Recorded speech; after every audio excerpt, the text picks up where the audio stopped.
আজ আমরা জানব ইতিহাসের সবচেয়ে ভয়ঙ্কর এক শাসক আর একজন মহান নবীর মুখোমুখি হওয়ার কাহিনী। একদিকে জুলুম, অহংকার আর নিজেকে রব দাবি হিসাবে করা ফেরাউন, অন্যদিকে আল্লাহর প্রিয় নবী, সাহস, ধৈর্য আর অলৌকিক শক্তির প্রতীক হযরত মূসা আলাইহিস সালাম।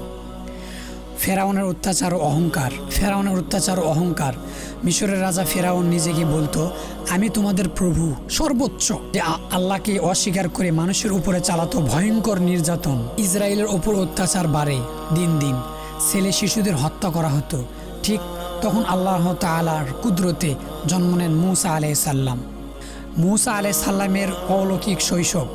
আল্লাহর ইচ্ছায় নদীতে ভাসানো একটি ঝুড়িতে ফেরাউনের প্রাসাদেই পৌঁছে যায় মূসা আলাইহিস সালামের ঝুড়িটা। সেখানেই হত্যার হুমকি ছিল, সেখানে তিনি বড় হন আল্লাহর পরিকল্পনায়, আল্লাহর পক্ষ থেকে যে দায়িত্ব। এক সময় আল্লাহ তাআলা তাকে নবী হিসাবে পাঠান। পাহাড়ে আগুনের আলোয় তিনি শোনেন আল্লাহর ডাক, হে মূসা, আমি তোমার প্রভু। আল্লাহর আদেশ করেন, ফেরাউনের কাছে যাও, তাকে তুমি তাওহীদের দিকে নিয়ে আসো। মুখোমুখি সংঘর্ষণ।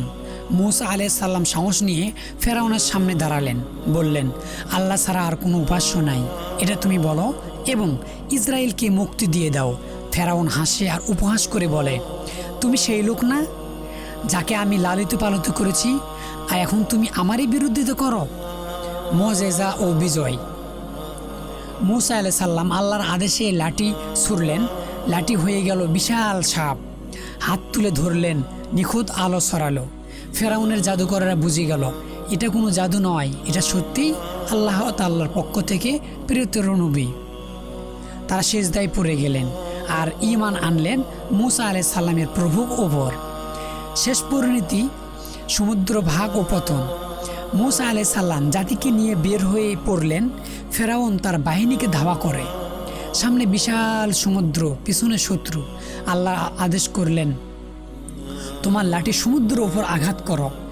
সমুদ্র ভাগ হয়ে গেল, রাস্তা তৈরি হলো। ইসরায়েল পার হয়ে গেল।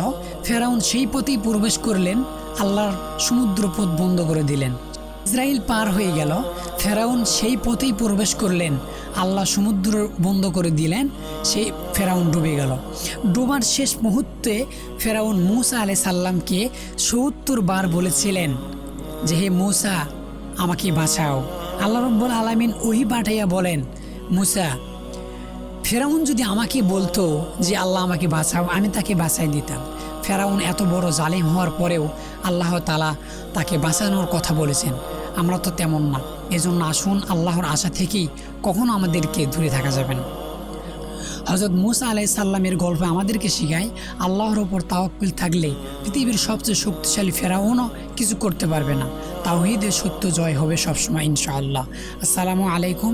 পরবর্তী ভিডিও দেখার জন্য আমন্ত্রণ রইল।